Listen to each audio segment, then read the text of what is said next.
visitación que estamos haciendo en el libro de Apocalipsis, capítulo 3, al cual les invito a ir, estamos paseando por 7 diferentes iglesias.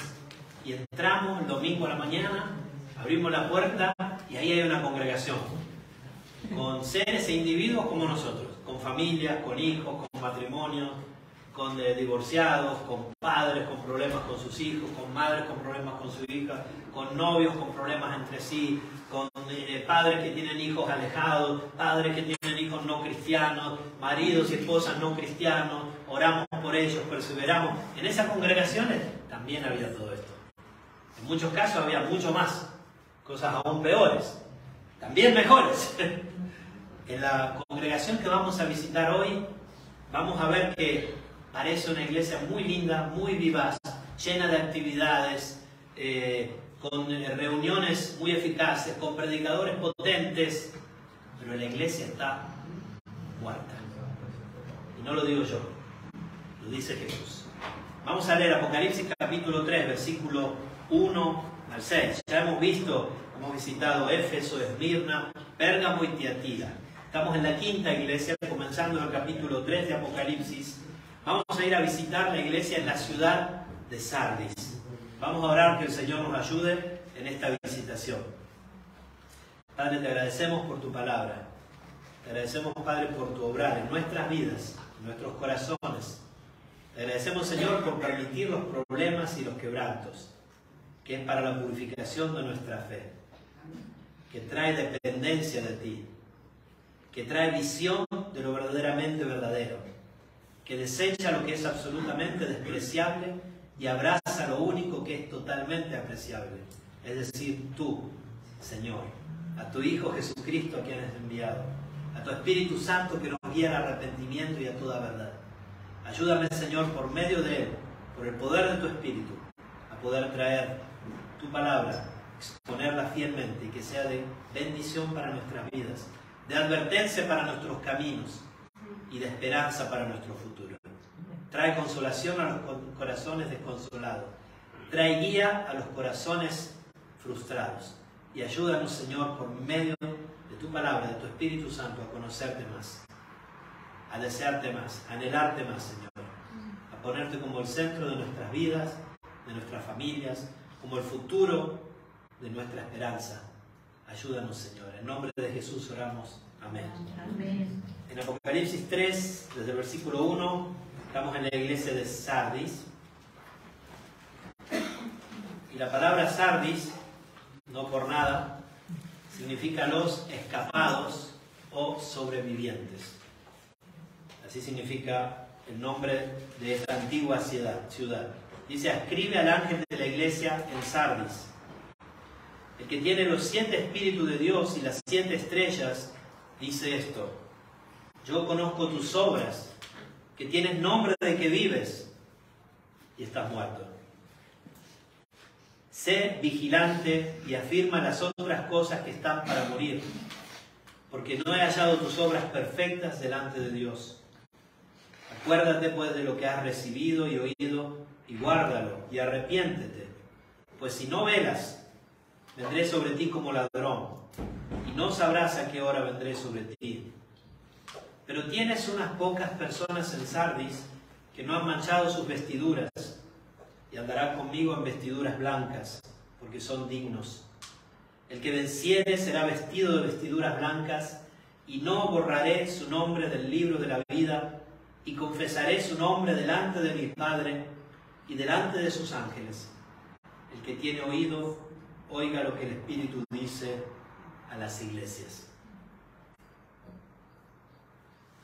Tengamos en mente el significado de la ciudad Sardis: escapados o sobrevivientes. La ciudad de Sardis, ¿cómo era? La ciudad de Sardis era una ciudad muy antigua. Tenía más de 2000 años de existencia. Habían pasado distintos reinos por ahí. Era una ciudad que por su posición geográfica, su estructura, cómo estaba basada, estaba puesto en una colina, era inexpugnable para ejércitos enemigos. Era una ciudad muy segura desde el punto de vista de las guerras, bélico. Además era una ciudad muy próspera porque se encontraba en medio de rutas de comercio, por lo cual sus habitantes eran en su mayoría bienestantes. Eran bienestantes y estaban acostumbrados al lujo y a la tranquilidad y al estar muy confiados en esa ciudad por su posición estratégica, sea comercialmente que bélicamente. Era una ciudad también que era conocida por ser una ciudad de vida de lujos, tenía una reputación por su apatía de frente al trabajo, y era una ciudad, como muchas de ese tiempo, muy inmoral. Había allí un gran templo, que ya hablamos de esta diosa en otras ciudades, creo que era en Tiatira, dedicado a Cibeles, la diosa madre, que era honrada con todo tipo de inmoralidad e impureza sexual. Su gente era conocida por ser notoriamente holgazana, amante del placer y de los lujos. Esto no lo digo yo, lo he ido a estudiar, lo que decían los históricos, los escritores. Era también una ciudad precursora en acuñar monedas. Fue una de las primeras ciudades del mundo, pero seguramente de Asia, en la cual fue acuñada una moneda que eran creadas de una forma burda, no son como las monedas de hoy en día, ¿no? Pero en algún modo podríamos decir que en esa ciudad fue el inicio del dinero como hoy en día lo conocemos, ¿no? En algún modo, en el sentido moderno. Esta era la ciudad de Sardis. Y Jesús, recuerden que en las cartas a las iglesias, las estamos dividiendo siempre, son 7 iglesias, las estamos dividiendo siempre en 7 puntos, porque es natural la división que hay. Primeramente vamos a ver la congregación que les estoy presentando, que viene escrito al ángel de la iglesia. Ya dijimos que ese ángel no podemos descifrar bien quién es, pero es la iglesia en sí. El ángel recibe un mensaje que es para la iglesia, no es solo para él, es un mensaje para esta congregación. También dijimos, notoriamente es claro, que cuando hablamos de estas iglesias locales no nos referimos, para los que conocen el concepto de iglesia invisible o visible, no nos referimos a la iglesia invisible, es decir, a los verdaderos renacidos. Nos referimos a la iglesia visible, que sería, por ejemplo, ahora aquí. Dentro de esta congregación y aún dentro de los miembros de nuestra iglesia, podemos tener aún personas que aún no sabiéndolo nosotros, o no sabiéndolo ni ellos mismos, no son realmente renacidos. No son parte de la verdadera iglesia de Cristo. La verdadera iglesia de Cristo es la invisible. ¿Está bien? Ahora, en la iglesia visible, en las iglesias locales, muchas veces puede haber mayoría de gente que no es parte de la iglesia de Cristo. Quizás son parte de la iglesia local, esperemos que no. O quizás solo asisten, pero no forman parte de la iglesia de Cristo, de aquellos por los cuales Cristo murió, de la esposa del Cordero. Aquí Jesús habla, para mí está claro, a la iglesia visible en cada uno de estos lugares. Y después, dentro de cada una de las cartas, también habla al grupito de los que realmente son renacidos en esas iglesias. Y eso lo podemos ver por las promesas que hace, las advertencias que hace, etc. Escribe al ángel de la iglesia en Sardis. Y ya dijimos que después de presentarnos la congregación, a quien escribe, Jesús se presenta a cada una de las 7 iglesias con características que pertenecen a Él mismo, para poder contrarrestar o avisar a la iglesia local de los pecados que ellos tienen. Entonces, así vemos que a veces se presenta en Tiatira como el que tiene ojos como llama de fuego y pie semejante al bronce bruñido. Vemos que a Pérgamo le dijo que él es el que tiene la espada aguda de 2 filos. Vemos que a Esmirna le dice que él es el primero y el postrero, el que estuvo muerto y vivió y vive. A Éfeso se presentó como el que tiene las 7 estrellas en su diestra y que anda en medio de los 7 candeleros de oro. Cada uno se presenta según la condición de la iglesia merece que él se presente. ¿Se entiende eso? Ahora él aquí se presenta como el que tiene los 7 espíritus de Dios y las 7 estrellas. Bueno, ¿qué son los 7 espíritus de Dios?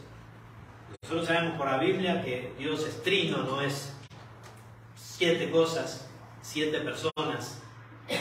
No es que hay 7 espíritus delante del trono de Dios particularmente.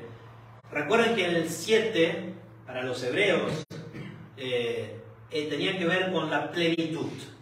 Tenía que ver con algo cumplido, perfecto, algo perfectamente organizado.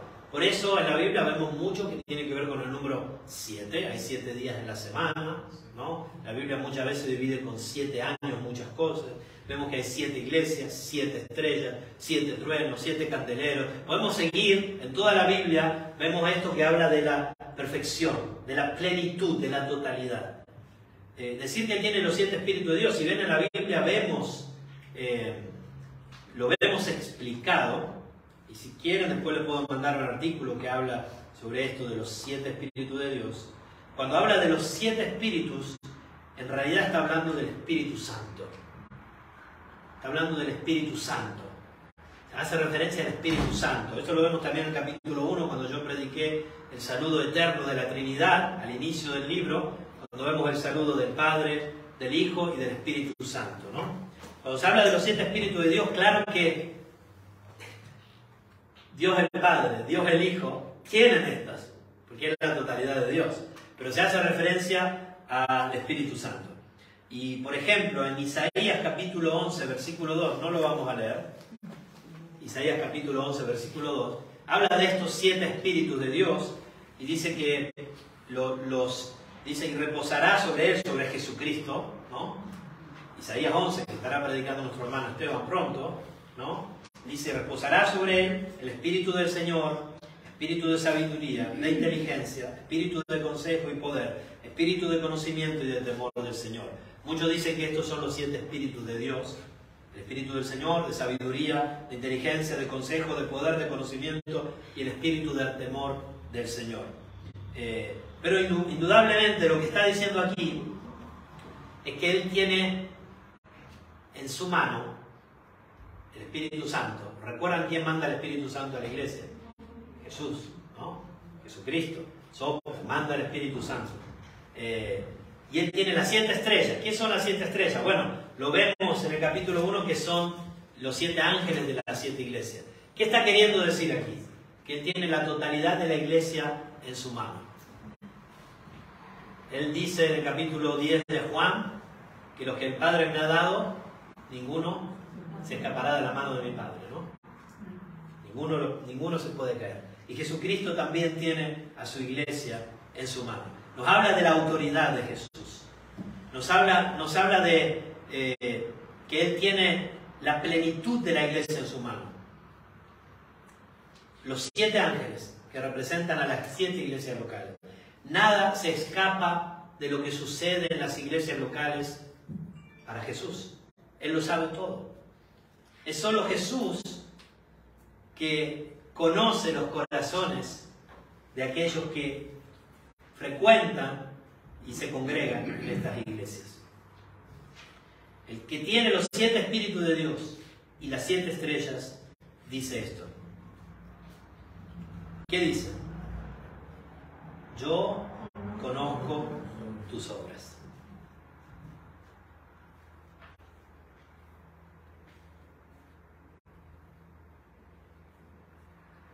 Los cristianos de Sardis, como cualquier otro cristiano, dependemos totalmente de Jesús. No podemos confiarnos en nuestra posición actual en nuestra vida, en el dinero que podamos tener, en la reputación que podamos tener, en lo que los otros piensan que somos, o lo que hemos vendido a los otros que somos. No podemos confiarnos ni aún en lo que nosotros pensamos que somos. No te confíes en tu dinero, en tu posición, ni aún en las obras aparentemente vivas de apariencia de piedad, de apariencia de cristiano. Jesús conoce tus obras, realmente. Jesús conoce mis obras. Y Jesús conoce lo que una iglesia es en esencia y lo que una iglesia hace. Nada de eso nunca jamás está oculto de Jesús. Yo conozco tus obras. Y esta carta es muy dura, porque si recuerdan las otras 7 cartas, muchas veces comienza hablando de muchas buenas cosas que tiene la iglesia. Yo conozco tu fe, tu paciencia, tu dedicación, recuerda, tu servicio. Pero tengo unas pocas cosas contra ti. Aquí el Señor va, como dirían los hermanos españoles, a saco, ¿no? Va a saco y no le dice nada bueno aparentemente. Dice, yo conozco tus obras, que tienes nombre de que vives, los sobrevivientes sería el nombre, ¿no? Y estás muerto.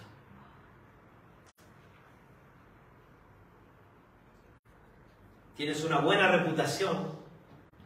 Si tú entrabas el domingo a la iglesia de Sardis y aparentemente todo estaba bien, y había aparentemente vida espiritual, la iglesia parecía caminar bien, había actividad y activismo, pero el que tiene los 7 espíritus de Dios, el que escudriña los corazones, el que tiene las 7 estrellas en su mano, el que conoce realmente todo lo que hay en una iglesia local, conocía muy bien lo que estaba en el corazón de tan aparente vivacidad.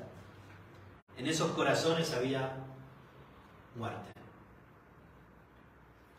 La real condición de la iglesia era la muerte paulatina, pero constante de su descuido del Señor de la mies.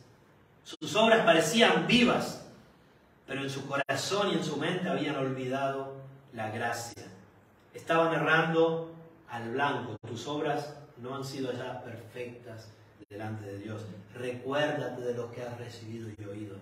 Habían descuidado la gracia, habían descuidado lo que habían recibido y habían descuidado la sana doctrina, lo que habían oído. Lo habían descuidado y despreciado al punto tal que estaban en el medio del proceso irreversible, porque el proceso de esta iglesia es irreversible, de la muerte de una iglesia local. Y ni siquiera lo habían notado. Jesús no tiene unas pocas cosas contra esta iglesia. No le dice, tengo unas pocas cosas contra ti. La muerte ya está sentenciada. No hay esperanza para una iglesia muerta. Hay esperanza para los que dentro de una iglesia muerta están vivos.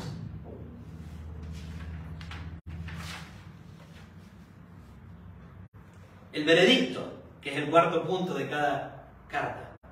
El veredicto y la sentencia de la condición de la iglesia que Jesús, el juez, dictamina, dice, estás muerto. Esto nos muestra claramente que una reputación no es garantía de un verdadero carácter espiritual. Jesús describe pura y meramente la verdad. Indica que en esta iglesia no va a haber lucha espiritual, como le había dicho a otras iglesias. No va a haber persecución. No va a haber lucha por la sana doctrina. No va a haber hermanos ahí que sea importante que estén predicando lo sano, lo no sano. Porque esta iglesia está muerta. Está totalmente apática a todo lo que tiene que ver con Dios. No era que la iglesia de Sardis estuviera arretrando, perdiendo la batalla. La pelea había terminado. Ellos estaban muertos como iglesia local. En esta carta Jesús no anima a los de Sardis que estén en firme en contra de la persecución, como hizo antes, o de la falsa doctrina. ¿Se acuerdan cuando vimos, pero tiene a ella, a esa Jezabel, ¿no? Que enseña. No, aquí no está pasando eso, hermanos. Probablemente no había ningún peligro significativo sobre eso. O la apatía de la iglesia era tal hacia Dios que no les interesaba eso tampoco. Al estar muerta, la iglesia de Sardis no representaba ninguna amenaza significativa para el dominio de Satanás. Yo veo aquí claramente reflejado la religiosidad. La religiosidad que no escapa al corazón de ningún hombre, ni mujer, ni ningún ser humano. La religiosidad de la cual está llena el mundo. Sí, nosotros vivimos en una pequeña porción del planeta Tierra. Creemos que es muy grande. Y creemos que la mayoría concibe y tiene una cosmovisión del mundo, del universo y de la religión y de Dios como nosotros. Los invito a tomarse un avión y andarse en Asia, o en África, o en Oceania. Bueno, ahí hay muchos cristianos. Pero les aseguro que el gran porcentaje del mundo, y no hablo del occidente, en el cual también hay un gran porcentaje, son muy religiosos. Y a su manera, muy temerosos de algún Dios, con minúscula, o de algunos dioses. Y muchos de ellos están convencidos, están vivos, pero están muertos. Y dentro de las iglesias también hay una falsa comprensión del verdadero Dios, como estamos viendo los viernes. Y al haber una falsa comprensión del verdadero Dios, hay una falsa comprensión de la verdadera religión. Y hay una falsa comprensión de la verdadera vivacidad. Por eso veíamos el viernes que el salmista dice: mi corazón ha dicho de ti, buscar mi rostro. ¿Qué es el rostro? ¿Qué significa buscar el rostro de Dios? ¿Tiene Dios rostro? No. Dios es espíritu. Sí, está bien, me va a decir Jesús tenía un rostro, se hizo carne. Perfecto. Pero ¿qué significa buscar el rostro? Ir como los católicos, hacerse una estatuita y ir a besar el rostro de la madera o de la piedra que esté ahí. ¿Es eso buscar el rostro de Dios? ¿Qué representa para nosotros un rostro? Cuando tú te acuerdas de una persona, ¿de qué te acuerdas? Estoy hablando físicamente, en tu mente, ¿no? Te recuerdas su rostro, ¿no? No te recuerdas su mano, su pie. Bueno, a veces te puede recordar cómo camina, no sé. Pero quiero decir, de lo que te recuerdas es del rostro, ¿o no? Sí. ¿Qué es el rostro? La persona. Es Él. Es conocerla a Él. Es quién es Él, es cómo es Él. Es figurado, claro. No conoceremos el rostro de Dios. Dice la Biblia que conocemos a Dios en Jesucristo. Pero tampoco, por gracia, Dios no nos dejó imágenes de Jesús. Que por ahí andan diciendo que tienen en Torino, tienen ¿cómo se llama eso? La síndone, donde está el cuerpo. ¿Saben de eso, no? En la síndone, donde en teoría está la figura de Jesús. Bueno, todas esas pavadas. Pero quiero decir, por gracia de Dios no nos dejó eso. Porque buscar el rostro de Dios no es buscar algo físico. Buscar el rostro de Dios es buscar a Él espiritualmente, conocerle a Él, para que transforme nuestros espíritus, nuestras almas. La falsa religión, la que cree que busca a Dios, pero no busca el rostro de Dios, está muerta. Aún dentro de nuestras iglesias. Yo te pregunto si podría ser que tú estés muerto. Espero que puedas decir, como Pablo decía a los de Efesios, que ustedes estabais muertos en vuestros delitos y pecados. Pero Dios, con su gran amor con que nos amó, nos dio vida. Espero que esto sea, que tú tengas una verdadera vitalidad espiritual. Que no estés muerto, sino vivo. Pero sí puedo decirte que en muchas iglesias, más, te diría que en casi todas las iglesias de hoy día están muertas. La mayoría de las iglesias locales, llamadas cristianas, y muchas de las llamadas sanas, con sana doctrina, etc., también están muertas. Y si no están muertas ahora, ya están muertas según la sentencia de Jesús. Porque están en un proceso que no se puede parar de la muerte de una iglesia local.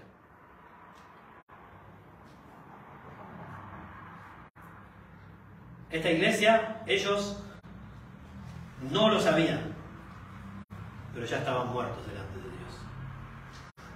Espero que en nuestras vidas, nuestras obras de piedad, nuestra vida cristiana de piedad, no esté muerta delante de Dios.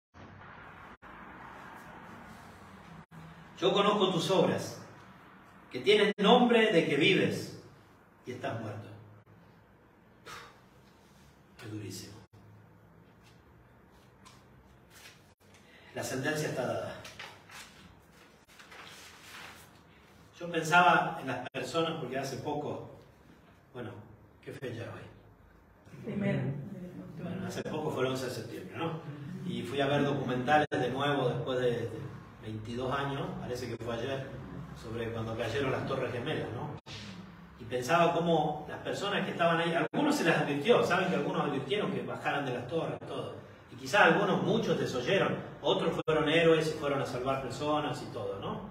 Pero los que estaban ahí ya estaban muertos, estaban vivos, estaban caminando.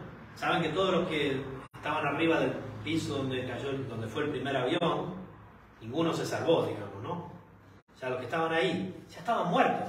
Estaban vivos, pero ya estaban muertos. ¿Entienden? Un poco esa es la figura, la analogía. Acá no, claramente, los que están muertos, nunca estuvieron vivos, ¿no? Está claro eso, ¿no? Pero la iglesia local, delante de Dios, ya está sentenciada la iglesia de Sardis. Está muerta. Está muerta. ¿Y cuál es el mandato de Jesús para la iglesia? Que es el quinto punto. ¿Cuál es el mandato? Versículo 2. Sé vigilante y afirma las otras cosas que están para morir, porque no he hallado tus obras perfectas delante de Dios. El que habla de Jesús, ¿no? Acuérdate pues de lo que has recibido y oído, y guárdalo, y arrepiéntete. Pues si no velas, vendré sobre ti como ladrón, y no sabrás a qué hora vendré sobre ti. En la versión textual, para los que la tienen, dice: conozco tus obras, que tienes reputación de que vives, pero estás muerto. Sé vigilante y consolida las otras cosas que estaban a punto de morir, porque no he hallado tus obras perfectas delante de mi Dios. Por tanto, recuerda lo que has recibido y has oído, y guárdalo y arrepiéntete. Pues si no velas, llegaré como ladrón, y no sabrás a qué hora llegaré sobre ti. Sé vigilante. ¿Por qué habla de esto? Bueno, hay dos eventos históricos que los ciudadanos de Sardis no ignoraban, porque era la historia de su ciudad. Sardis, si bien, como les presenté al inicio, era una ciudad inexpugnable bélicamente, fue conquistada 2 veces. No había modo de conquistarla, sino por el hecho de que los soldados que defendían la ciudad dejaron que fuera conquistada, por no estar vigilantes. Había solo un modo de poder entrar a la ciudad. Y uno de los ejércitos que vino, le dijeron al general, al líder del ejército: no la va a poder conquistar nunca. Y él, ¿qué hizo? De noche, cuando la ciudad dormía, mandó a un grupo, digamos, un grupo especial de sus fuerzas armadas, llamémosle así, los SEALs, no sé, los Navy SEALs de ese ejército, subieron y llegaron hasta la ciudad de noche. ¿Por qué llegaron? Porque nadie la cuidaba. No había nadie que vigilaba. Tan seguros estaban de su seguridad bélica que ni la cuidaban. Pasaron por alto. Y esto no pasó una vez en la historia de Sardis, pasó 2 veces. Y lo que está diciendo Jesús aquí es que lo mismo que le pasó a esta ciudad, históricamente, le iba a pasar a su iglesia. Por eso habla de venir como ladrón en la noche. Sabemos que esto también nos habla en la Escritura de la segunda venida de Cristo, que será como ladrón en la noche. Sabemos que todo lo que habla a las iglesias locales nos lo está hablando a nosotros y a nuestra iglesia. Por eso les dice: no sean como fueron en el pasado los connacionales de ustedes, sino que sean vigilantes. Afirma las otras cosas que están para morir, porque no he hallado tus obras perfectas delante de Dios. Acuérdate pues de lo que has recibido y oído, y guárdalo y arrepiéntete.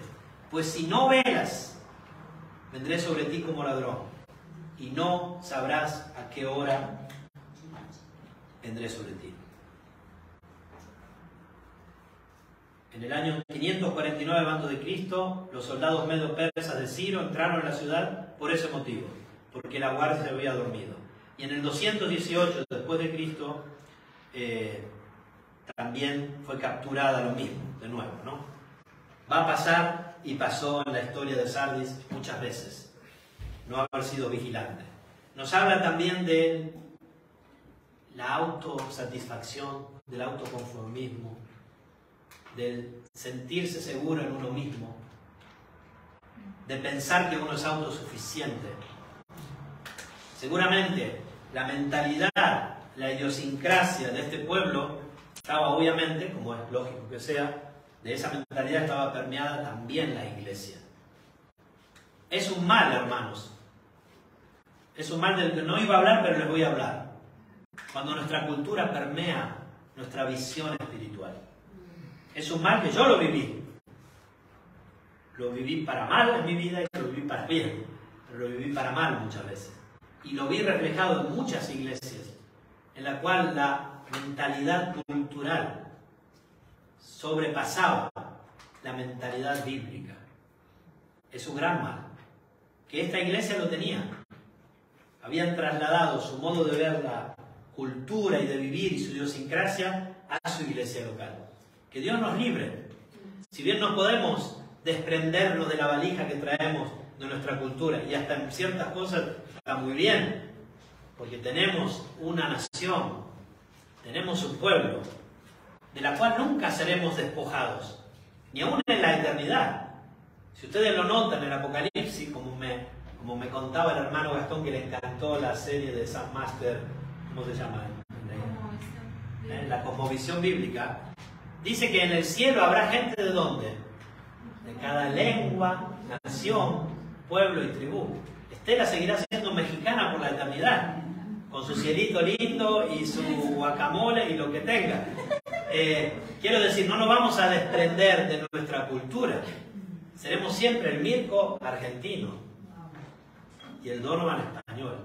Sí, así será. Y Dios restaurará aún lo bueno de cada nación para su gloria, del remanente escogido de cada nación. Esa es una cosmovisión gloriosa. Si nunca la pensaron, es glorioso. Pero también es cierto que eso muchas veces contamina nuestras iglesias. Porque como les dije yo muchas veces, yo pensaba que Dios era argentino. Y ustedes también piensan que Dios es español y mexicano y colombiano y el que quiera, ¿no? A menos que no odien su nación, lo cual sucede, pero en casos muy raros. Porque tendemos a hacernos un diosito según nuestra imagen y semejanza, según nuestros conceptos y preconceptos, según nuestros juicios y prejuicios, según nuestras justicias e injusticias. Despojémonos de eso. Intentemos despojarnos. Intentemos decir con el amado Pablo que nuestra ciudadanía está en el cielo, donde también esperamos un Salvador. Y que las reglas que rijan nuestra vida sean las reglas del reino, como está predicando el amado Cris. Las reglas del reino. El sermón del monte, las reglas del reino. Ser como Jesucristo. Pero esta iglesia era muy autóctona. Era muy con la mentalidad de su lugar. Era muy permeada por sus ideas. Y por eso, así como su ciudad no había sido vigilante de su seguridad física, la iglesia no era vigilante de su seguridad espiritual. Sé vigilante y afirma las otras cosas que están para morir, porque no he hallado tus obras perfectas delante de Dios. Afirma las otras cosas que están para morir. Así como aquel quien tiene una enfermedad mortal y lo desconoce, aquí los de Sardis debían despertarse de su pereza espiritual. Las obras que no agradan a Dios, aún las buenas, las obras buenas también que no agradan a Dios, siempre producen muerte. Porque no solo las obras malas no agradan a Dios. Muchas de las aparentes obras buenas no agradan a Dios. Y esto era lo peor de esta iglesia. Porque no se daban cuenta que en sus buenas obras no agradaban a Dios. Porque en su corazón como iglesia estaban muertos. Y les dice cuál es el mandato de Jesús: ser vigilante. Afirma las otras cosas que están para morir. Luego dice en el versículo 3, acuérdate, pues, de lo que has recibido y oído.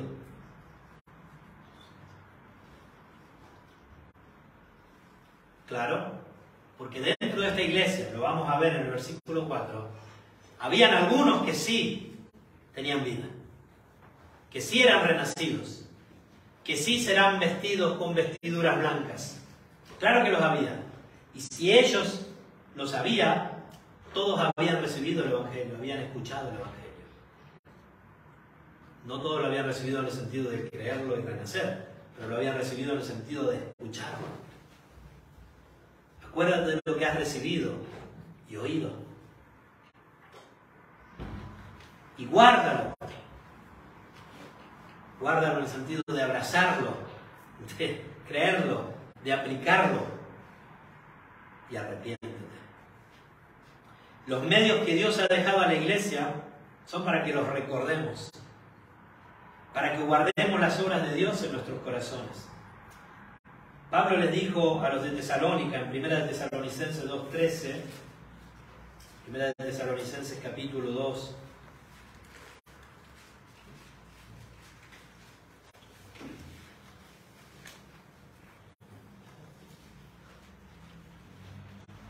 capítulo 2, versículo 13, dijo así: como los de Tesalónica habían recibido la palabra de Pablo. Dice 2:13, dice: por lo cual también nosotros sin cesar damos gracias a Dios de que cuando recibisteis la palabra de Dios que oísteis de nosotros, la recibisteis no como palabra de hombres, sino según es en verdad la palabra de Dios, la cual actúa en vosotros los creyentes.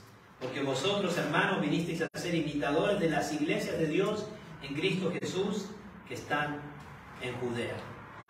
Pablo les dijo que ellos, a los de Tesalónica, habían recibido la palabra de Dios como palabra de Dios, la palabra de ellos, de los apóstoles, pero que era la palabra de Dios como realmente es la palabra de Dios.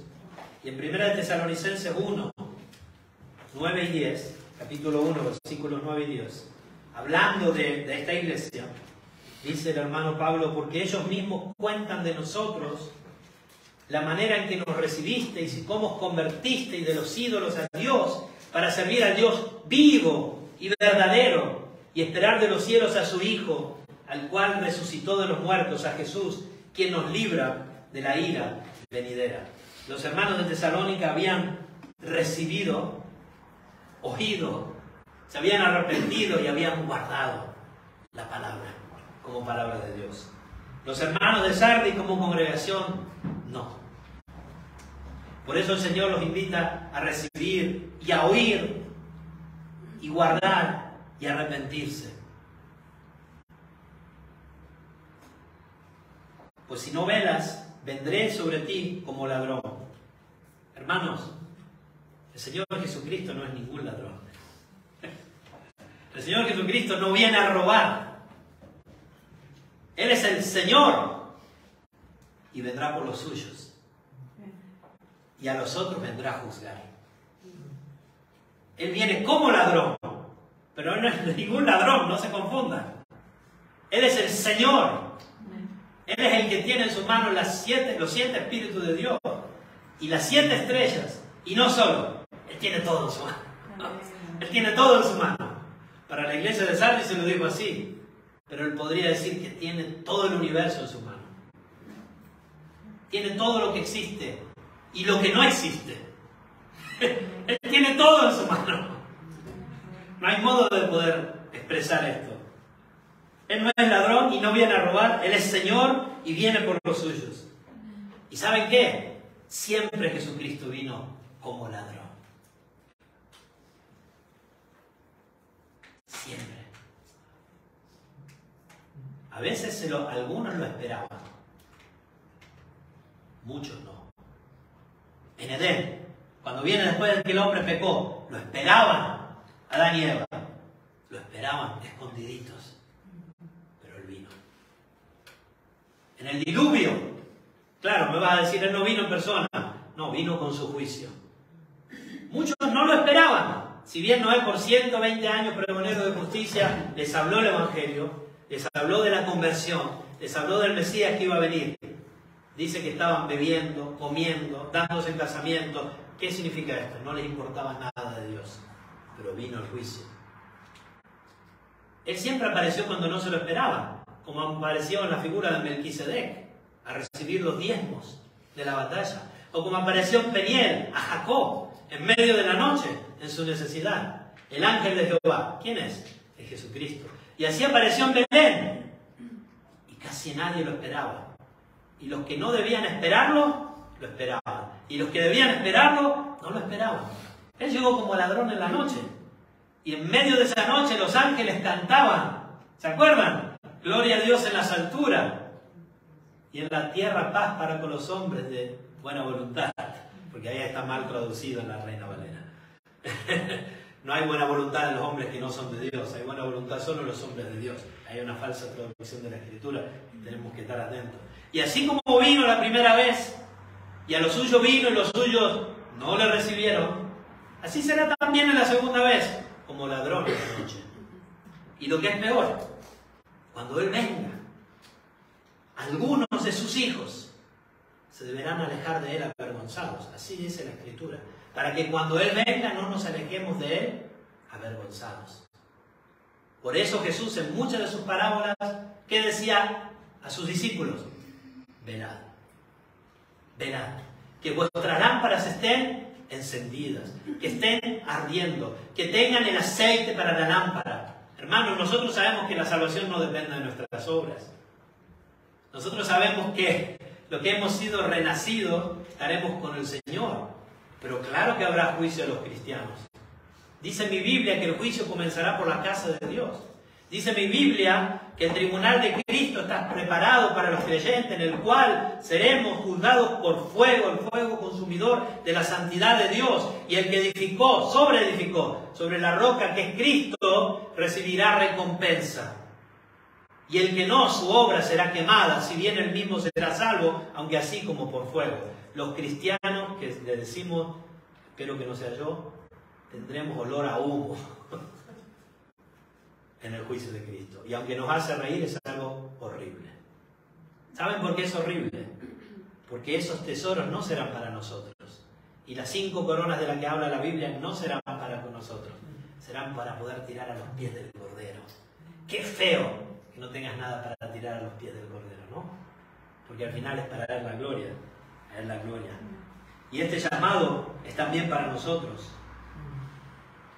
Acuérdate de lo que has recibido y oído, y guárdalo y arrepiéntete, pues si no velas, vendré sobre ti como ladrón, y no sabrás a qué hora vendré sobre ti. Versículo 4.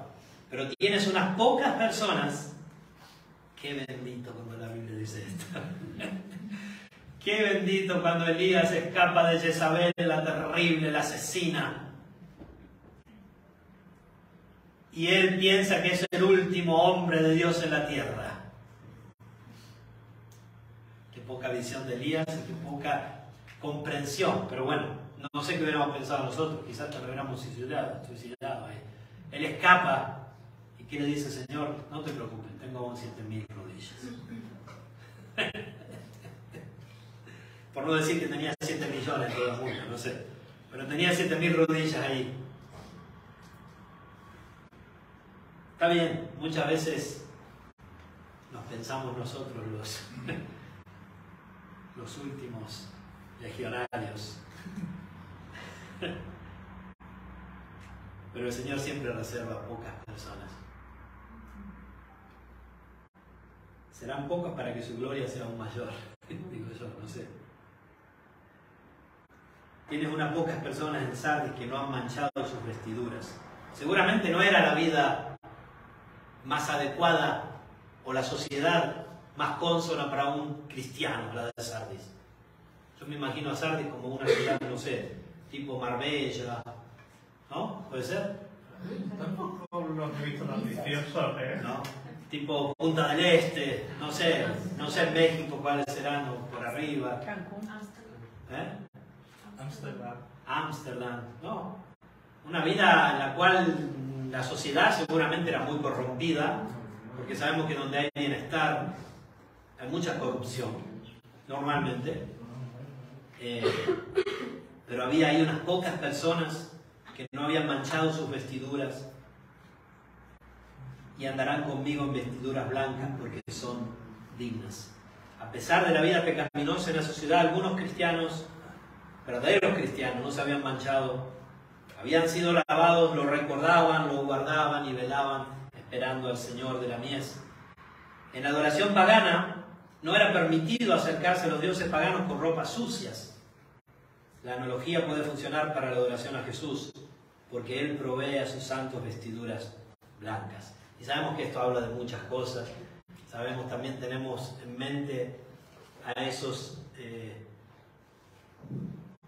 ganadores que estaban vestidos en vestiduras blancas, ¿se acuerdan? Muchas veces para los romanos, vestirse en vestiduras blancas, para los griegos también creo, vestirse en vestiduras blancas era símbolo de la victoria. En las Olimpiadas, por ejemplo, ¿no? Era así, ¿no? Sí, y la corona. Con esa corona de, ¿qué era? De lores, no sé. Sí, por eso. Sí, que Pablo no para de decir la corona, creo que se refiere a eso, a una corona. Perfecto. Y tenía esta vestidura blanca. No sé si han visto muchas de esas figuras de ese tiempo, ¿no? Vestiduras blancas. Indudablemente hablan de la pureza, de la santidad de Jesús imputada a nosotros, habla de la justicia de Jesús. Y habla obviamente de la santidad, pero habla de la santidad que Jesús mismo nos da a nosotros, ¿no? De su santidad en nosotros. Así como el pecado en la Biblia es expresado desde el inicio bajo la noción de desnudez, vemos a Adán y Eva que se descubrieron desnudos.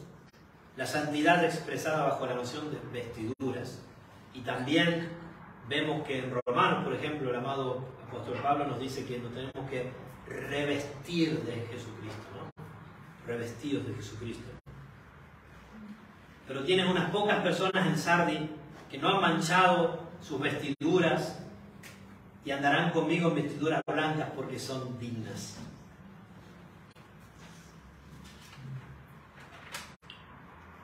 Qué bendita promesa, la recompensa más grande, un caminar cercano, íntimo con Jesús. Andarán conmigo en vestiduras blancas porque son dignas. La recompensa más grande. Dice la Escritura, no lo busquen, en Mateo capítulo 5, versículo 8, ya lo saben, que los limpios de corazón, dice, bienaventurados los limpios de corazón porque ellos verán a Dios. Verán a Dios.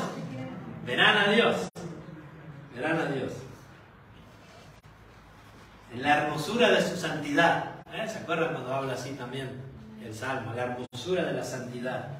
¿Qué recompensa más grande que caminar de la mano con Jesús? La promesa de recompensa, punto 6. Siempre en cada una de estas cartas hay una promesa de recompensa que es general para toda la iglesia de Jesucristo, de todos los tiempos. Así como el desafío de cada uno de los problemas de esta iglesia para cada iglesia y cada cristiano, por eso termina siempre diciendo el que tiene oído, oiga. Y no habla de esto, habla de haber sido renacido. El que tiene oído espiritual, oiga lo que el Espíritu dice a las iglesias. Entonces estas cartas no son para que nosotros chismosiemos de las iglesias del primer siglo, sino para que chismosiemos de nuestros pecados, y para que nos arrepintamos, y para que busquemos al Señor, y para que le demos el sentido real de nuestras vidas. Y hay siempre una promesa de recompensa. Y yo no tengo dudas que ninguno de todos los renacidos dejará de ser vencedor. Esto jamás sucederá. Nosotros somos más que vencedores por medio de aquel que nos amó. Esta promesa de recompensa son para cada cristiano renacido. Pero esta promesa de recompensa también son un desafío. Pablo dijo, por esto mismo yo corro. ¿Qué dijo? ¿Cómo corría Pablo? ¿Alguien se acuerda de eso?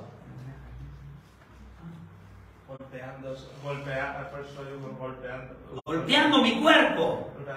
No sea que yo sea tenido no sea que habiendo corrido la carrera no llegue, ¿no? O haya corrido en vano, ¿no? Haya corrido en vano. Ahí depende de la traducción, ¿no? Pero él como dice, no corro la aventura, golpeo mi cuerpo. Hermanos, no nos vamos a comportar como los monjes que se iban a las montañas y se autoflagelaban. No, no, no. Estamos hablando de una actitud de vivir en la gracia. Pero vivir para Dios, por la gracia que hemos recibido.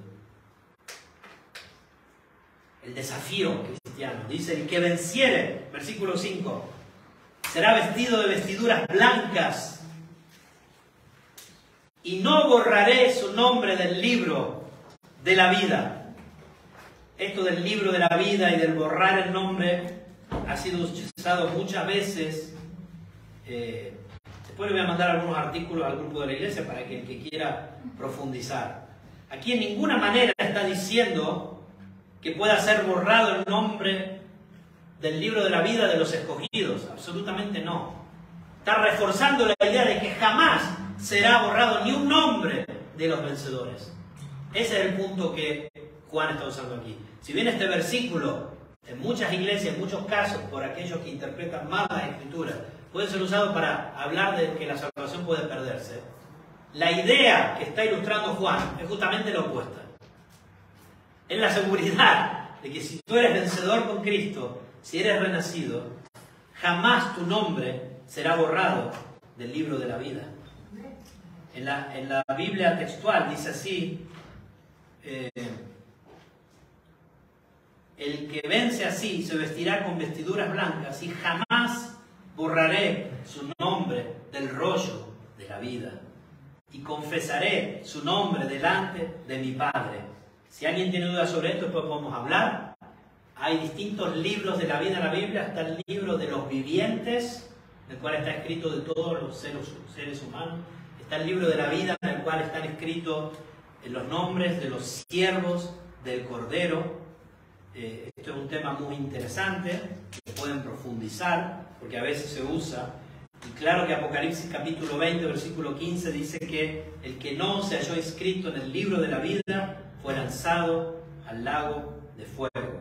El libro de la vida es el conjunto de nombres de aquellos que vivirán con Dios eternamente en el cielo. Este libro de la vida se menciona también en Apocalipsis 22, 3:5 y en Filipenses 4:3.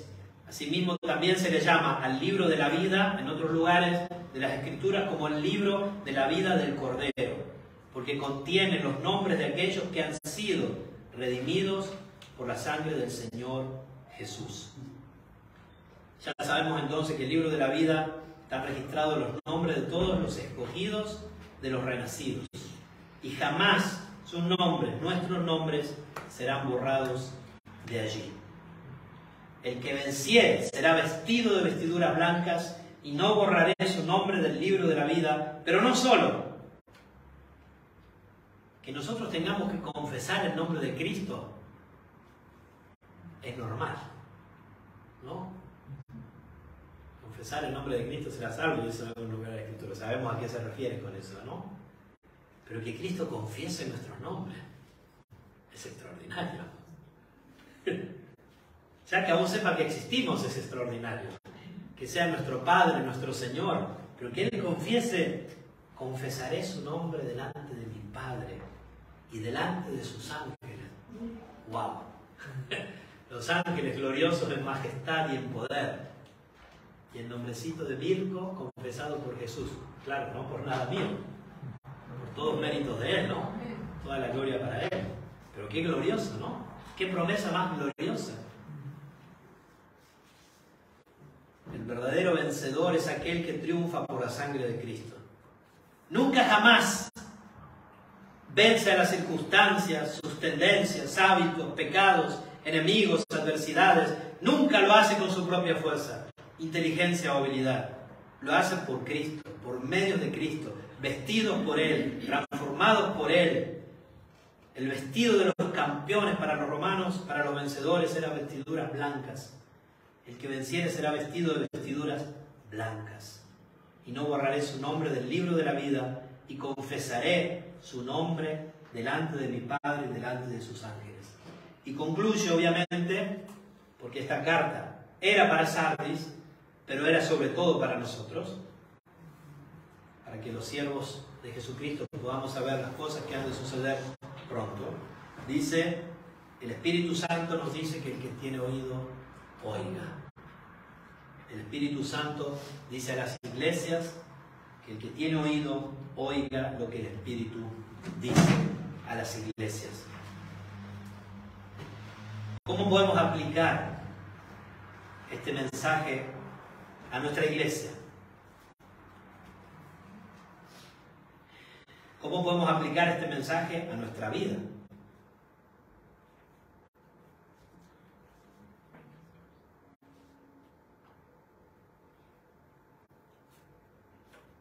Esperemos que nuestra iglesia esté viva delante de Dios.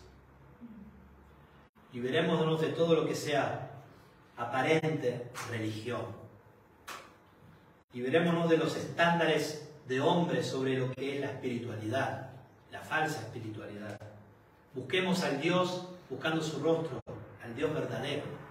Busquemos de agradar lo que Él quiere.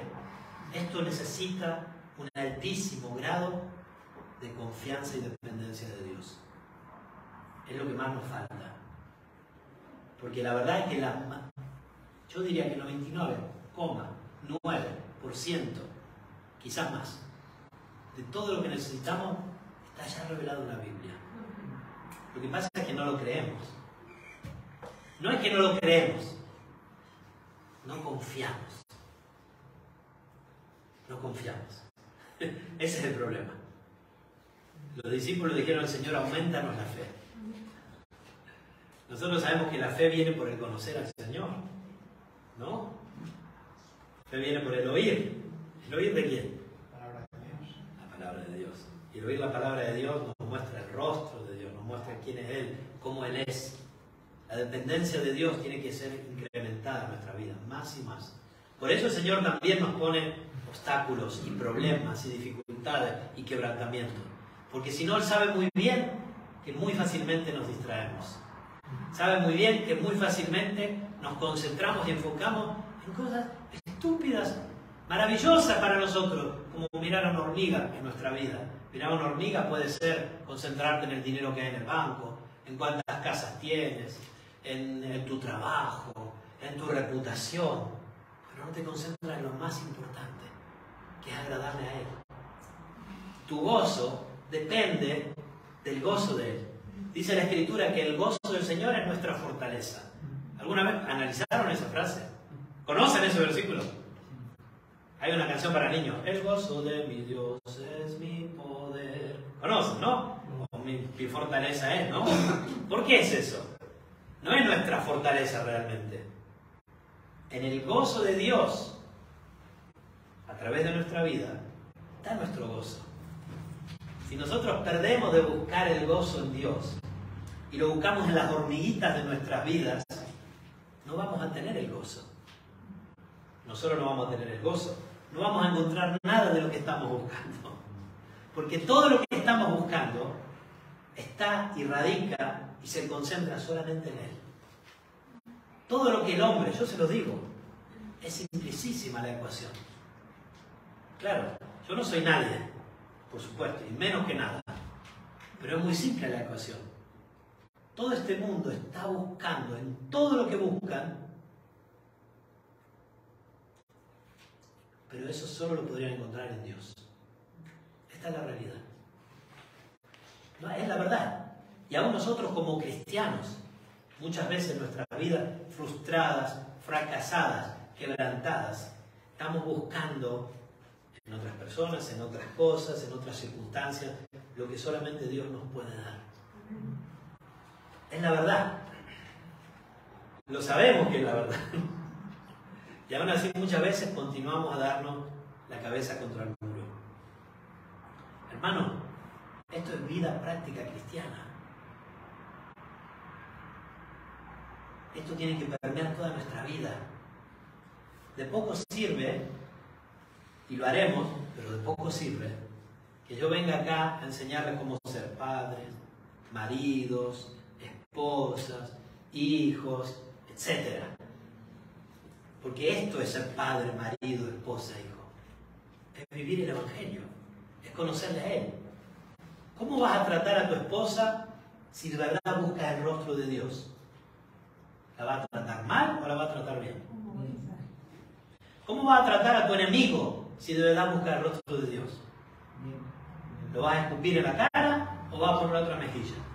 ¿Cómo vas a tratar? ¿Se dan cuenta que al final esta es la práctica? Es inútil que traigamos 10 reglas de cómo ser buen marido. Se las voy a traer porque les gusta, pero no sirve para nada, se lo digo ya. Claro, las reglas vienen de quién es Dios.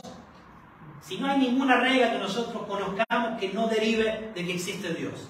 Si no hay ninguna justicia ni constitución humana o regla de abogados y jueces que exista si no deriva de quién es Dios. Claro, a veces esas reglas se han distorsionado, se han hecho perversas, se han cambiado, pero todo lo que en algún modo refleja justicia, verdad, búsqueda de la justicia, tiene que ver con Dios.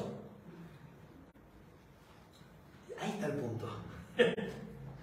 Y eso es lo que la iglesia de Sardis había perdido. O no había nunca recibido en muchos casos. Por eso le dice que lo reciban. Lo que habían oído, que lo reciban. Pero tiene unas pocas personas. Y que nosotros podamos ser de estas pocas personas. No hay esperanza para una iglesia muerta, pero hay esperanza para los que dentro de una iglesia muerta están vivos. Que nosotros podamos estar vivos. Y si hay muchos vivos dentro de una iglesia muerta, puede haber vida de nuevo en esa iglesia. Quizás de otra manera, quizás una nueva iglesia, quizás un nuevo local, quizás una nueva congregación. Ha pasado, porque sí que hay esperanza en el Señor. Y si no conoces a Dios, si estás muerto espiritualmente, que te arrepientas y puedas conocerlo. Oramos, Señor.